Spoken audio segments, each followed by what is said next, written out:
Вітаю! Сьогодні ми поговоримо про дві спроби цензури в оригінальному тексті Єврейської Біблії.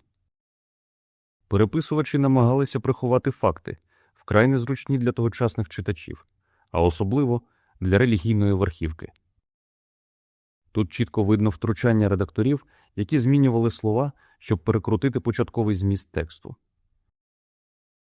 Перший випадок стосується супутниці Яхве. Очевидно, що ідея про дружину Бога була абсолютно неприйнятною для монотеїзму. Особливо після Вавилонського полону, коли Біблія опинилася в руках панівної еліти. Влада прагнула нав'язати чітку доктрину, де Яхве спочатку найголовніший серед Елогім, а згодом єдиний творець Всесвіту. Проте дослідження докторки Анні Леонардо з Единбурзького університету доводять протилежне. Археологічні знахідки на Близькому Сході прямо вказують на присутність супутниці Яхве, яку звали Ашера. Цей культ існував там ще до приходу ізраїльтян, які згодом інтегрували її у свої вірування. Про Ашеру згадували ще в угаритській культурі на території сучасного Лівану. Археологи знайшли численні статуетки та написи в Угариті, Самарії та Юдеї. Але найважливіші знахідки виявили на півночі Негеву, в поселенні Кунтілет-Аджруд.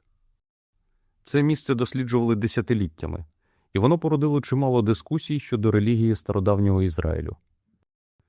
Кунтілет-Аджруд був невеликим військовим форпостом та культовим центром Яхве. Саме там знайшли текст із благословенням від імені Яхве, Господа Теману та його Ашери, тобто його супутниці. Ці побажання завжди стосувалися здоров'я чи вдалої дороги. Це суто земні, фізичні речі, а не духовні. Мовознавці досі сперечаються, якою саме мовою зроблено напис – палеоєврейською чи фінікійською. Проте головне в іншому.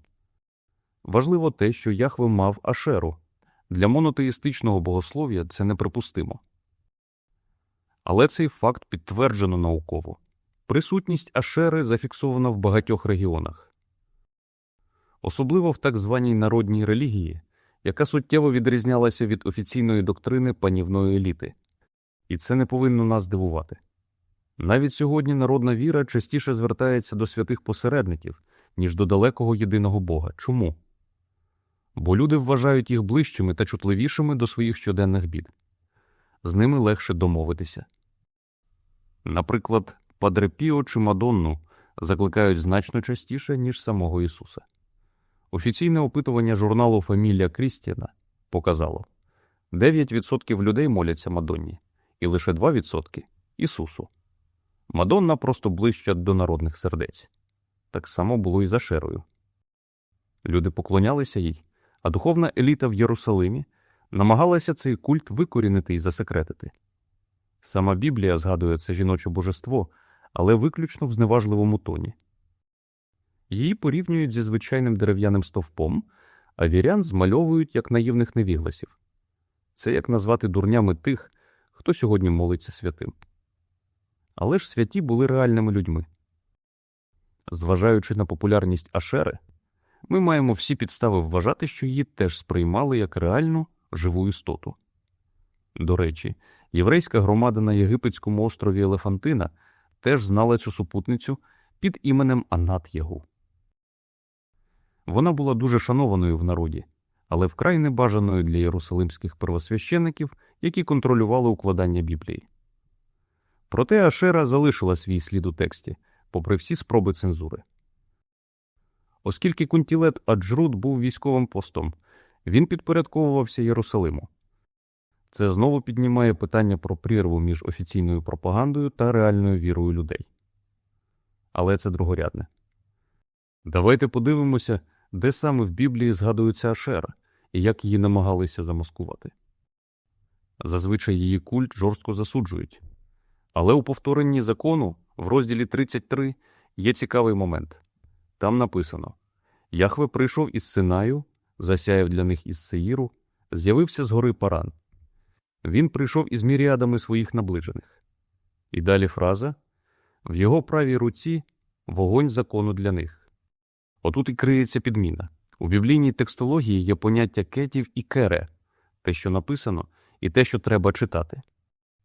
На екрані ви бачите оригінальне написання праворуч і виправлену версію ліворуч. В оригіналі там замість літер далет і тав стояли реш і хе, тобто початкове слово звучить як ашера. Текст стверджував, що Яхве прийшов із тих місць і привів із собою свою супутницю. Цей фрагмент має колосальне значення. Саме тому цензори замінили всього 2 літери, повністю перекрутивши зміст. Тепер ми впевнені, Яхве мав ашеру. Це руйнує все, що ми знали про довигнанську віру ізраїльтян. Цензура відбулася пізніше, коли еліта вирішила перетворити Яхве на єдиного всемогутнього Бога-творця. До цього він мав дружину, як і будь-який інший бог у тогочасних пантеонах – у греків, римлян, єгиптян чи шумерів. Яхве не був винятком, хоч це й намагалися приховати.